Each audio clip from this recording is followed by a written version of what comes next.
Here we go. Welcome to my bullshit ass podcast. Welcome. Hey, two viewers, how you doing today? All right, go ahead. All right. 5, 4, 3, blah, blah, blah, 2, 1. What's going on, everybody? Welcome to the Kountry and Henny show. Whatever we want to do, we're going to do in this show. Ain't that right, Henny? No police action, no 5-0, no one term. We too far away from each other. So anybody that was following me on my other YouTube channel called the Ginger Chronicles knows that me and Henny have been doing some NFL picks. We're definitely going to get into that, talk about our conference picks, and then talk about our Super Bowl picks coming up. But Henny, today we got to mention at least today's the 1-year anniversary while we're recording this, the 1-year anniversary of the death of Kobe Bryant. It happened last year, January 26, 2020. Man, I can't believe it's already been a year, bro. Oh yeah, I remember when it happened. I was at work, and you know we're all looking at our phones like we're not supposed to. But even then, I didn't even really believe it. And then my boss came up to me. He's like, "Kobe Bryant died," and I'm like, "What?" He's like, "Look at this." He showed me. I'm like, "Oh my!" It just hit. Honestly, I've had people in my life die. I had friends die, and that actually kind of hit me the same way. Yeah. Like I don't even know the dude, but especially hearing, you know, when it happened, there was all these rumors surrounding who was there, who was in the helicopter, was it a helicopter, how did it crash, and then you heard his daughter was there too, and then that just made it 1,000 times worse. Yeah, because you know me, man. I've always been a big Lakers and big Kobe fan. Oh yeah. I mean, I was at work. My brother-in-law texted me, and I thought he was joking or something. So, because immediately I looked it up on all the websites, ESPN, everywhere, and nobody really had the story. And it took like 5 minutes, and it was everywhere. Yeah. He's definitely the most notable. I mean, really, if you look at the NBA history, there's not any MVPs really. Most of them are alive. Like a good chunk of all the MVPs we've had in the NBA and the historic players live full lives or are alive. Nobody passed away in the way that he did, especially nobody of his stature. So it's just wild, man, thinking about it, that it's already been a year, and then unfortunately COVID hit afterwards, and it didn't make you forget, but it's just a whole nother bout of nonsense. But then the Lakers won a championship and won it for Kobe, so that was awesome. And it was the Pro Bowl too last year. When it happened, that was the same day as the Pro Bowl here in Orlando. And I remember the Pro Bowl was it put this whole morbid scene over the Pro Bowl. Like, not that the Pro Bowl is good anyway, but I remember because they had on TV, because it was back, the fans were still in the stands because it was before COVID really hit. Right. Yep. And they were showing it on the big screens of the Pro Bowl. I remember seeing that on TV. Yeah, they sure were. Yeah. So, and I'm actually, this is whatever. Maybe it's a bad time for it, but that's the last Pro Bowl we're gonna see right there. Ain't no more. Let's not have no more Pro Bowls. No more Pro Bowls. They should play Madden. This year they're playing Madden for the Pro Bowl. Do that. Virtual. Yeah. Do that every year, please. Are you going to? I'd rather watch. You going to tune in and watch it? Yeah. At least they'll hit each other. At least they try to score. Hey, if you're going to do that, though, just hit Wildcat, then hot route the wide receiver, whatever, opposite weak side, and then run a reverse. 85-yard touchdown every time if you got the legs for it. All right, let's get to our conference playoffs. The NFC Championship game and the AFC Championship game. In the NFC, we had the Tampa Bay Buccaneers beating my Green Bay Packers 31-26 in Lambeau Field in what was a very weird and crazy game. The Packers really coming from behind. I mean, first half, going into halftime down 21-10. Immediately in the second half, they Tampa scores another touchdown to make it 28-10, and you would think all hope is lost, and somehow, some way, the Packers fight back and bring it within 5. Tom Brady threw 3 picks, but in the end, it was a 4th and 8 or 4th and goal from the 8-yard line that Matt LaFleur decided to kick a field goal instead of putting it in the hands of Aaron Rodgers, which has drawn a lot of criticism and a lot of opinions for and against it. Henny, in a minute, I'm gonna ask. Actually, Henny, I'm gonna go ahead and ask your opinion first. What do you think of that call on 4th and goal from the 8 with 2:05 remaining in that I mean, game? the way I see it, you had to score a touchdown anyway. So why not just let Aaron Rodgers do his thing? I know you want to maybe potentially rely on the defense, but you're going to have to do that anyway. And he's a short term coach. He's young. A smarter coach, like say you were Jason Garrett or somebody, they would have put it on Aaron Rodgers just so at the press conference they could be like, "Not my fault. Right. Aaron had his shot and he blew it. He's the MVP. I'm just a coach here on the sideline." Instead, he called for a field goal and that opportunity never came. Right. So either way, whatever, they should have played better in the first half, the way I see it. Like you never can, anytime a game comes down to one play, it was actually a series of plays that led you to that one play that you really need to think about. So Yeah, I mean, there's a lot of things I think about when, like, I'm not one to ever really complain about the referees, but we'll get to that in a minute. As far as the 4th and goal goes from the 8-yard line, I can understand Matt LaFleur's reasoning for going for it. I kind of agree with it actually because yes, there's only 2:05 remaining. All 3 timeouts plus the 2-minute warning. That's 4 timeouts. Knowing that the way your defense has been playing against Tom Brady, picking him off 3 times, the second half they pretty much own the Buccaneers. Your defense stepped up huge. Why not put it in their hands again and see if they can get a stop and give it back to Aaron Rodgers, now only needing 5 points? Instead of going for it on the 4th and goal, you don't get it. You got to do all that anyway and still get that 8 points, a touchdown, and a 2-point just to tie it. So I can understand going for the field goal. Had it not been for that penalty, the pass interference, it would have worked because that was a 3rd down. The ball was overthrown. Was Kevin King tugging on his jersey? Yeah, there's pictures everywhere of it. The ball was it was an uncatchable ball to begin with. My I got big beef with that call because there's a couple reasons why. Because multiple times in that game, you can see Tampa pulling on Green Bay jerseys, especially the one interception Aaron Rodgers had. He was holding before he picked off the ball. Should have been called for holding.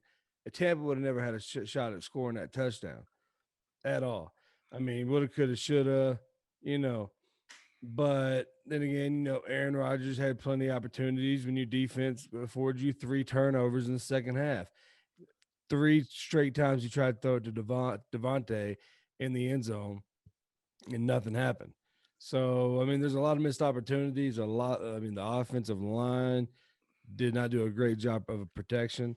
Missing Bakhtiari finally came back to bite us. Billy Turner cannot stop JPP, and Aaron Rodgers got sacked multiple times. But at the end of the day, I say congratulations to the Tampa Bay Bucks. Good luck in the Super Bowl, um, because we got a really good team. We'll be back again next year. Hopefully, 3rd time's a charm if we can make it back to the NFC title game. But they got well, a lot of work because they got a lot of free agents coming up too. he's a young coach, and the thing is, I don't know. Like some these dudes need to. They're gonna play Madden for the Pro Bowl, and that's good. Because here's the thing: why Play not Madden for the do a Super Bowl fake too. field goal? Why not do a fake field goal, Doug? Why not do? You're on the 8-yard line. Yeah, but how often do you really see fake field goals? How often do they work? But they wouldn't even. That's the whole thing. When the last they don't even they practice for it. They never see it. Even if you just bring it out, so what? Like what the worst thing that's gonna happen is that they get the ball on the 8-yard line. Who cares? Like you're gonna kick it anyway. Or kick an onside kick. I know they had over 2 minutes left, but at least half the field. So they gotta make a choice. The Tampa gotta make a choice either to kick a field goal or go for a touchdown. What's funny is when you shorten the field on football, it actually makes it harder. I know that people don't think that way, but like think about how hard it is to score in a 2-point conversion. Yeah, very hard. Versus if you were doing that from the 20. Which is why another reason why I think LaFleur decided to go for the field goal instead of going for the trying to get the touchdown on that 4th and goal from the 8. That's a damned if you do, damned if you don't. Yeah, I mean, because that's what happens with coaches. Had the penalty not been called on that PI, that I mean, it would have worked in his favor. That would have been a stop. They would have had to punt it, and Aaron Rodgers would have had his shot with, I believe, about over a minute and a half with a 1 timeout. Who knows what would have happened? That's why you don't listen. Football is the worst sport for it too. That Monday morning quarterback, because this is my favorite thing. Say he does that. Say he kicks the field goal, they get a stop, they score, they win. The whole story the next day is, what a great job by LaFleur for having the faith in his defense. Right. Now they're all saying, what a shitty job. He had the balls and the gumption and the intestinal fortitude. I'm going to keep trying to think of analogies for this, for bars. But yeah, they would say that all day. Instead, they messed up, and that's what it is. He's a young coach. Get over it. Andy Reid went through it for like 100 years, and now nobody remembers. So now they act like Andy Reid, the best Hall of Fame coach ever, when just before last year, he was the biggest choker ever. Oh, yeah, he could never make it past the conference championship until last year. Now they'd be like, oh, what a great decision by Andy Reid to go for 2. Good job. That's what championship coaches do.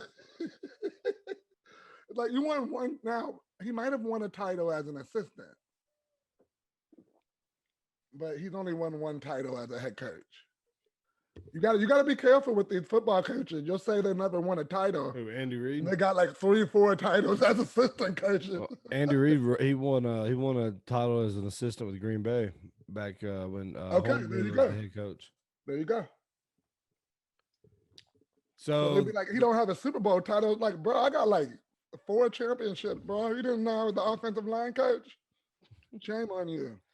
So the Buccaneers will be the first team in NFL history to hold the Super Bowl in their home stadium, and that will be 2 weeks from this past Sunday, and they will play against the winner of the AFC Championship game and the defending and reigning Super Bowl champions, the Kansas City Chiefs, and Patrick Mahomes. That team looked amazing. They beat the Buffalo Bills 38-24. Josh Allen was 28 for 48, 287 yards, 2 touchdowns, and 1 interception. Patrick Mahomes was 29 for 38, 325 yards, and 3 touchdowns. Woo! Homie. So setting up now for the Super Bowl, we're going to have Brady and Mahomes for everything in Tampa. I mean, this game is going to be phenomenal, man. What do you think? It's going to be a phenomenal blowout by the Chiefs. I wouldn't say that. Here's the thing. 25 of the last 26 games, W's for the Chiefs. They lost 1 of their last 26 games, yeah? The Buccaneers been playing with fire probably all 26 of them last games. I don't care about Tom Brady being there. Good job. The story's over for him. He got there. If he wins, either somebody got hurt on the Chiefs or the Chiefs have the worst game of their lives. Which could happen. It could always happen. And even if that happens, Tom Brady's still going to throw 3 picks. Nah, I ain't gonna throw 3 picks in the Super Bowl. I mean, I don't know how we got him to force 3 picks, but one was you 2. did by just waving hello at him just a little bit closer than 5 feet away. Like all you gotta do is get a couple. What I would do is I'm gonna be like, look, somebody gonna get a hit on Tom Brady. I don't care what you gotta do. I don't care if they call a penalty. Let them call 15 yards. But you're gonna hit Tom Brady at some point on Sunday. So who's your pick? Who's your pick to Chiefs win? by blowout. What's your score? What's the score? 42-15. Are Like you I ain't even serious? playing. I ain't playing. I ain't playing Wow. with this one. I don't trust the Bucks at all, bro. Now, granted, the Super Bowl is one of them times where anybody can win. It's been too long since we've had a nice blowout. I remember the '90s when I would go to Super Bowl It's parties not and the gonna be a game would be blowout. when it was the San Diego Chargers versus the Niners. It was like 58-2 and the second quarter. That's what we're gonna have. Look at what they did to the Bills. Are the Bills better than the Bucks? I think so. I I think the think I Bills think were a better I team think than the the Bucks. Chiefs win. I think the Chiefs repeat. They win their second straight title, third overall. But it's not gonna be a blowout. I think the Chiefs win by a touchdown. So you think they're gonna do that thing where the Chiefs kind of like Mahomes is over there doing his hair, fucking around, and then at halftime he's like, "Oh shit, we're down by 11 points." I think it's gonna be 35, 28. He's like, "Oh shit, we're down by 11 points." Yo, Kelsey, I know I ain't even been looking your way. I got 8, 9 other motherfuckers on my team who need And, to catch the and, ball, dog. and I think Patrick Sorry. Mahomes' girlfriend will probably hop on Twitter and complain about something else. Oh my god, I can't wait. I can't wait. I'm telling you. I'm telling you. I'm So telling you. By those are our Super Bowl picks. Both those going with the Chiefs. I'm being more realistic in my score. Henny's going for the Madden score of 45-15 or some crazy 42, funny. 42-15. I'm telling you, dog. The only way they score more points is if in the third quarter the Chiefs are like, whatever. Like, just go ahead. Tom Brady, whatever. Like, this is your last game. Dog. All right, moving on. So that's our NFL for the week. This past Saturday, if those of you that tuned into my Twitch channel, twitch.tv/Country Diesel, we did live play-by-play for UFC 257, McGregor versus Poirier.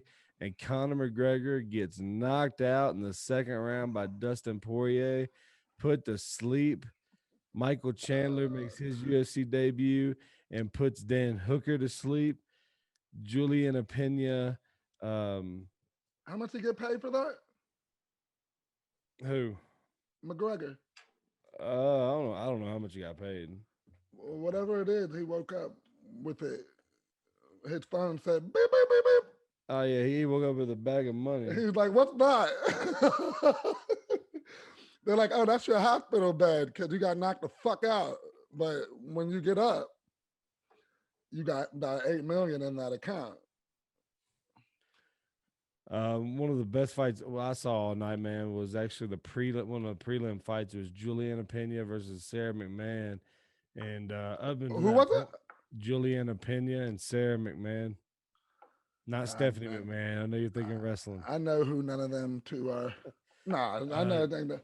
Juliana Pena defeated her rear naked choke for a submission in round 3. The women, man, all night. Marina Rodriguez fought Amanda Rebus and knocked her out with some elbows and punches in the second round. I mean, had her knocked out standing. She's like all groggy, spaghetti legs standing. It was a good night of fights. And of course, the shocker of the night was Dustin Poirier, TKO and Conor McGregor. We need to put this in there. McGregor gonna go to the WWE though. He was Big already there once anyway. no, he hasn't. Yeah. So there's nothing wrong with doing a Conor McGregor versus Seth Rollins main event. You think McGregor really go venture into the WWE for a little bit? Of course, that's the I easy mean, paycheck. he's got the chops for it. I mean, the guy can cut a promo better than anybody. So That's the easy paycheck. Why not? and speaking of the WWE, this weekend's the Royal Rumble. Yep, and I'm picking COVID-19 to win. Enter 19 in the Royal Rumble, blow everybody out. By the way, everybody, me and Henny are going to do some live reaction to the Royal Rumble this weekend on hell. Let's do it on you want to do it on YouTube channel, Henny, or you want to do it on Twitch channel? Let's do Twitch. Now, Twitch, you got to be careful with Twitch. Like YouTube, you can cuss and stuff. Twitch, you can't. You got to be careful with Twitch. Like they have more rights and stuff. We'll do it over on right here on YouTube. So yeah, so check us out this Sunday, the 31st. We're gonna do a little live reaction for the Royal Rumble. I'm gonna make my picks right now for real. All right, Women's Royal Rumble, Becky Lynch. She gonna win. Is she back? She will be about. I bet you, if she is, I'm pretty sure she's been in the ring like doing her thing. So if they bring her back, then they're not gonna tell us. That's a surprise. Yeah, but how long ago did she have her baby? Who knows? It hasn't. It's been a couple months. It's been at least. It's been like 2 or 3 months. Let's see here. Ladies can get over that shit quick, man. I seen a lady have a baby. 7 hours later, she was at Chili's working a shift. Yeah, dude, she just had the baby on December 4th. Watch her come back. Watch her come back. Yeah. That'll be the story. So if she comes back, Bailey. Men's Royal Rumble, Randy Orton, which is boring as shit, but I'm picking Randy Orton. With maybe Big E or Mustafa Ali. I don't know which one I want to pick yet. Well, my picks for. Okay, so what's your pick for? I'll do my Royal Rumble picks. I think women's Royal Rumble. I think Shayna Baszler is going to win it. And my pick for the men's. I'm gonna go out on a limb because he's never won one. He's probably due to win one. AJ Styles. I mean, he's been champ a couple times now. They let him. That's never a bad pick. He can hold it down. Yeah, but he's never won a Rumble. Did you say Rhea Ripley? No, I said Shayna Baszler. No, I'm saying, did you say her when is she in the match? She's not announced yet. She can win. Yeah. She got deported last year. That's the only reason why she lost her title. Did she really? Donald Trump was like, nah. He's like, where are you from? He's like, oh, England? Oops, my bad, come back. It's like, too late now, motherfucker. You deported me. Well, that's going to be it for our show today. We got our picks in for the Rumble. We got our picks in for the Super Bowl. 42-15. Woo! Woo! And then we need to change the name of the Chiefs. That name's not racist? It's a racist ass name. Jesus. It should be like the Kansas City. Like, I like the Royals. That's a good name. They got a good name over there. All right, everybody, feel free to keep tuning into the channel. We're going to have more than just sports that me and Henny are going to do. We're going to do, we've been talking about doing a lot of different things, like doing a little watch alongs or reaction videos where we pick a movie from back in the day, watch it on our time, and then pretty much give our thoughts about what we think about it years later. So a lot of other stuff. Feel free to hit that subscribe button on the channel, share it. We're gonna have a lot of things coming for you guys. Appreciate everybody tuning in today to the Kountry and Henny show. Henny, got anything else you want to say? Kyle Milan. Mail it in. Later. Peace, everybody.